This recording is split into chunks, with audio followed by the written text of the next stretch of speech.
makes the perfect spread betting or CFD broker from a client's perspective? Obviously, it's one that has the star platform that they're offering. I think there's a variety of things. Clearly there are spreads and the costs of trading, but I think it's worth bearing in mind that yes, they are important factors, but you might be dealing at the cheapest broker available to you, but if you can't trade when you want to trade, then actually that 1 pip FTSE is of no use to you. So you have to look at a brokerage in its entirety. Is it important to you, for example, that you might want to speak to your broker? Well, if that's the case, call them up. Practice, give them a call when it's busy, see how long it takes for them to answer the phone. If you're convinced that you will only ever trade online, then fine, it's not important, but you've got to find the right broker for you. There certainly isn't one broker fits all, and everybody's different, and everybody values different aspects of a brokerage service as important or likewise unimportant. On top of that, I would actually say, in fact, this is an interesting, or I feel it's interesting, view on the markets and actually the UK market as a trading environment.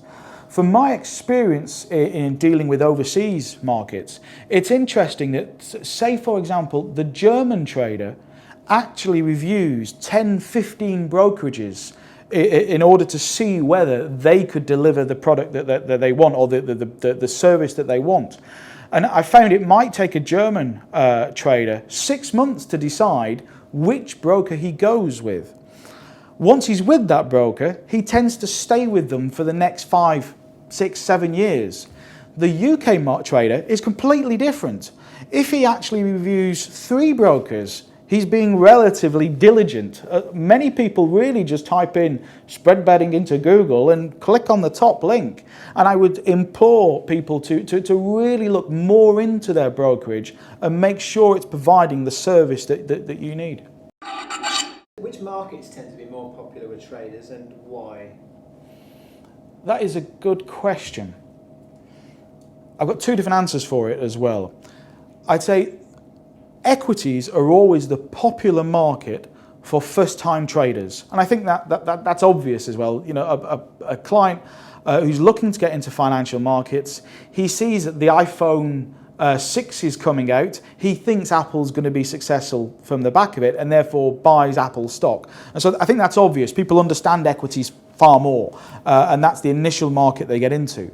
Having said that, when people get more and more experience with financial markets, they realize that volatility is actually what they're looking for. And shares don't actually offer that much volatility. So over time, people migrate into indices and foreign exchange. And so the more experienced the client is, the more popular these kind of markets become. Having said that, I think the other constant is people obviously trade their home markets. So the German trader trades the DAX, the French trader trades the CAC, the UK trader trades the FTSE. And so people trade what they know, and I think that's a very sensible way of approaching it as well.